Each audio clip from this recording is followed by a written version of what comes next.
Il faut des heures à Nyarma et à son équipe de 30 pêcheurs pour tirer leur lourd filet jusqu'au rivage de la plage de Korlgono, à Accra, la capitale du Ghana. Enfin, leur prise émerge, un barracuda colossal mais aussi des masses de vêtements usagés. Les filets, qui regorgeaient autrefois de poissons, sont aujourd'hui empêtrés dans des tonnes de déchets textiles jetés dans l'Atlantique depuis le marché voisin de Kantamanto, l'un des plus grands au monde à vendre de la seconde main. Avec tous ces vêtements, nos filets s'abîment, les poissons s'éloignent et nos moyens de subsistance avec, explique Nyarma à l'AFP. Au cœur du quartier des affaires d'Accra, le marché de Kantamanto s'étend sur plus de 20 hectares en allées des shops animés et colorés qui débordent de fripes en tout genre vendus une somme modique. Des vêtements, sacs, chaussures usées, récoltés dans les pays riches avant d'être importés au Ghana. Quelques 15 millions de ballots arrivent chaque semaine sur ce marché, selon l'organisation environnementale ghanéenne Earth Foundation.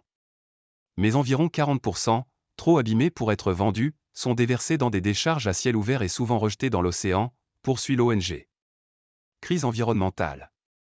En 2021, le Ghana est devenu le premier importateur mondial des vêtements de seconde main, selon l'Observatory of Economic Complexity, OEC.